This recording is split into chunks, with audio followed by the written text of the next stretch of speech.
ایک صحابی حضرت ابو ذر رضی اللہ تعالیٰ عنہ ہے۔ ایک حدیث آج مجھے آپ کے سامنے رکھنی ہے جس میں ایک بڑی اہم بات پر توجہ دلائی گئی ہے۔ وہ کیا؟ پہلی چیز تو یہ ہے کہ اس دنیا کا جو معیار ہے وہ آخرت کے معیار سے بالکل الگ ہے۔ دنیا میں ایک چیز ہمیں اچھی لگتی ہے لیکن آخرت میں وہ چیز اچھی نہیں ہے۔ میرا کوئی حق ہے، آپ کا کوئی حق ہے، اگر آپ کو وہ چیز نہیں ملتی ہے تو اللہ تبارک و تعالی اس پر بھی آپ کو نیکیاں دیتا ہے۔ چنانچہ امام ابن حبان رحمہ اللہ اس حدیث کے تحت جو میں آپ کے سامنے رکھنے جا رہا ہوں یہ باب باندھتے ہیں، جس کا معنی یہ ہے کہ اگر کسی کو کچھ ملنا چاہیے، اگر وہ چیز نہیں ملتی ہے تو اللہ تبارک و تعالی اس پر وہ ایک نیکی دیتا ہے۔ علی کل حال میں وہ حدیث آپ کے سامنے رکھتا ہوں۔ اس حدیث کے اندر ہے کہ اللہ کے رسول صلی اللہ علیہ وسلم نے ارشاد فرمایا، یا ابا ذر، اے ابو ذر، کیا تم یہ سمجھتے ہو کہ کسی کو اگر زیادہ مال مل جائے تو اسے مالداری حاصل ہو گئی؟ تو حضرت ابو ذر نے کہا، ہم نے کہا اے اللہ کے رسول صلی اللہ علیہ وسلم، یہی مالداری ہے، اسی کو لوگ مالداری سمجھتے ہیں کہ اس کے پاس بہت زیادہ مال ہے۔ اور آپ صلی اللہ علیہ وسلم نے یہ فرمایا کہ اے ابو ذر، کیا تم یہ سمجھتے ہو کہ اگر کسی کو بہت تھوڑا سا مال ملا ہے جس سے اس کی ضرورت پوری نہیں ہو پاتی تو یہ فقر ہے، یہ محتاجی ہے؟ حضرت ابو ذر کہتے ہیں، اے اللہ کے رسول صلی اللہ علیہ وسلم، ہم نے کہا ہم تو اسی کو سمجھتے ہیں، لیکن آپ صلی اللہ علیہ وسلم نے اس کی تصحیح فرمائی، اس لیے کہ ہم نے ابھی آپ کے سامنے رکھا کہ دنیا کا جو معیار ہے وہ آخرت کے معیار سے قطعاً مختلف ہے، ہمیں اس پر خصوصی توجہ دینی چاہیے۔ تو آپ صلی اللہ علیہ وسلم نے فرمایا کہ دیکھو، انما الغنی غنی القلب، اصل مالداری مال کی مالداری نہیں ہے، اصل مالداری یہ ہے کہ انسان کا دل مالدار ہو۔ اگر انسان کا دل مالدار ہے، اللہ تعالیٰ نے بے نیازی اس کے اندر رکھی ہے، تو اسے اگر تھوڑا سا بھی مال ہو تو اس کا اسے خود بھی فائدہ ہوتا، اس کے بھائیوں کا ہی فائدہ رہتا ہے۔ تو آپ نے بیان فرمایا اصل مالداری کیا ہے؟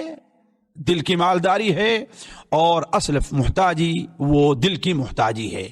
پھر اس کے بعد حضرت ابو ذر بیان فرماتے ہیں کہ اللہ کے رسول صلی اللہ علیہ وسلم نے مجھے قریش کے ایک شخص کے بارے میں سوال کیا، ہم سے سوال کیا، کیا تم فلاں کو جانتے ہو؟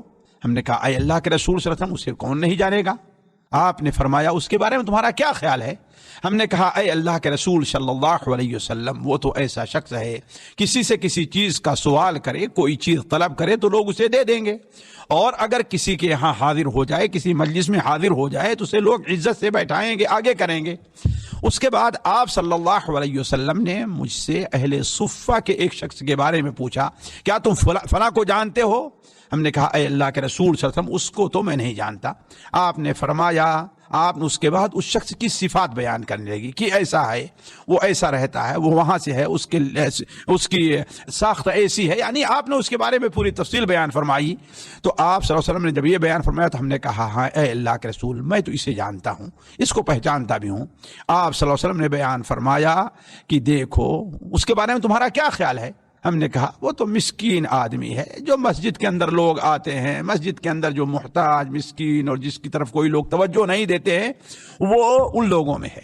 آپ صلی اللہ علیہ وسلم نے ارشاد فرمایا، یہ شخص جو ہے یہ محتاج آدمی اس مالدار کے مقابلے میں اتنا افضل ہے، اتنا افضل ہے، گویا زمین بھر کے کوئی چیز ہو اور کوئی چیز اس کے مقابلے میں رکھا جائے تو وہ چیز بھاری ہو جائے، تو گویا یہ شخص پوری زمین ایک طرف ہو، اس شخص کی طرف ہو، اور یہ شخص اکیلے ہو تو اس شخص کو زیادہ فضیلت حاصل ہوگی۔ ہم نے کہا اے اللہ کے رسول صلی اللہ علیہ وسلم، کیا اس کو بھی کوئی چیز نہیں ملی ہے؟ جیسے اس کو دنیا کی ساری چیزیں ملی ہوئی ہیں، اس کو بھی تو کچھ چیزیں ملی ہوئی ہیں، آخر اللہ نے اسے زندگی دی ہے، اسے صحت دی ہے، آپ کی صحبت عطا فرمائی ہے، آپ صلی اللہ علیہ وسلم کبھی کبھار اس کو کچھ دیتے بھی رہتے ہیں۔ آپ صلی اللہ علیہ وسلم نے ارشاد فرمایا، اگر اسے کچھ ملتا ہے تو وہ اس کا حقدار ہے، اس لیے کہ اللہ تعالیٰ نے دنیا اور اس کی نعمت کو اصل تو کیا ہے، اپنے مقرب بندوں کے لیے بنائی ہے۔ اللہ نے اس دنیا کو مقرب بندوں ہی کے لیے اسے بنایا ہے، اگر دوسرا کوئی اس سے کچھ حاصل کرتا ہے تو یہ اس کے لیے سمجھو کہ اللہ تعالیٰ کی طرف سے ڈیل ہے۔ تو آپ نے بیان فرمایا، اگر اسے کچھ مل جاتا ہے تو یہ تو اس کا حقدار ہے، اور اگر اسے نہیں دیا جاتا، اس سے روک لیا جاتا ہے، تو جو چیز بھی روک لی جائے گی یہ اس کے لیے ایک نیکی کا سبب بنے گی۔